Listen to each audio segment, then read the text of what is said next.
Depuis le début de l'émission, on vous parle de cette situation vraiment difficile au Mexique depuis qu'on a l'armée a attaqué et assassiné un baron de la drogue. Ben, tous les gens de son clan qui répliquent, montrent leur force dans le pays, ont incendié des dizaines, des centaines de véhicules, des dépanneurs, pris le contrôle de coins de rue, là, carrément, ont bloqué des coins de rue.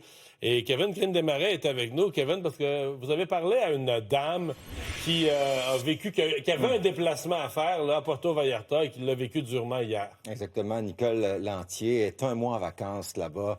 Les 2 premières semaines, tout allait bien, belle température. C'est la première fois qu'elle était sur place. Mais là, lorsque c'est survenu, elle a entendu des détonations, elle a vu les incendies et rapidement, on lui a dit, lorsqu'elle était en visite dans un camping, de rester sur place, de ne pas sortir. Mais là, plus la journée avançait, là, elle voulait revenir en sécurité dans son condo locatif parce qu'elle ne se sentait pas en sécurité au camping. Exactement. Donc là, elle décide de sortir. Quelqu'un lui offre d'aller la reconduire, elle et son conjoint, au condo. Mais rapidement, là, au premier coin de rue, elle a été interceptée par un policier. On lui a dit non, c'est impossible, c'est trop dangereux. Les policiers ont décidé d'aller la reconduire à son condo. Écoutez bien son récit. Les policiers nous ont dit « Embarquez, on va aller vous conduire ». Fait qu'on était vraiment contents. Mais à chaque intersection de la Grande Rue, il y avait l'armée de la marine qui était là avec les mitraillettes qui nous arrêtaient, qui nous demandaient où on allait.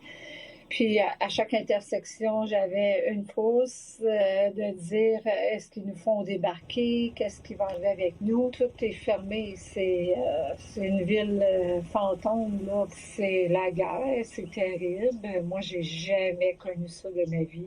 C'est effrayant là, de vivre ça. Les autos qui brûlent, les autobus, les dépanneurs, etc. Là, c'est la peur.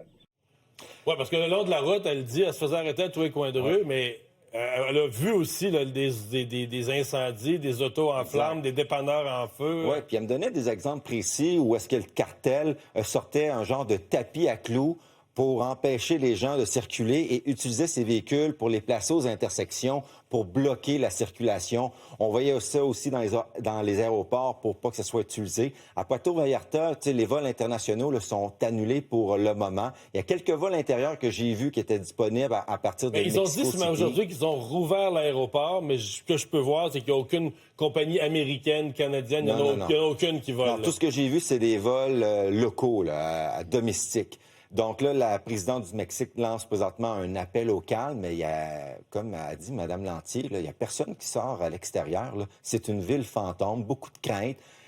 Comment va se faire le retour à la maison? Est-ce que le gouvernement canadien va obtenir de l'aide? Parce que là, il faut se fier aux médias locaux. On ne parle pas nécessairement l'espagnol. C'est pas une partie de plaisir en ce moment lorsqu'on pensait passer de bonnes vacances sous le soleil. Et ça s'est passé très rapidement. C'est que dans le fond, évidemment, l'armée n'a pas annoncé publiquement on va arrêter El Mencho demain. Là, ils l'ont pris par surprise. Donc, la réplique de son groupe, c'est arrivé, pour les gens là-bas, là, c'est arrivé comme d'une heure à l'autre, tout à coup, le pays est à feu et à sang, ou des régions du pays. On va garder un œil là-dessus. Je vous rappelle, la ministre Anita Anand doit faire le point. Déjà, les autorités canadiennes ont émis une nouvelle directive avec une carte géographique des territoires. Il faut faire preuve d'une extrême prudence. Donc, la ministre Anand devrait réagir dans les prochaines minutes. Merci, Kevin. Merci, Mario.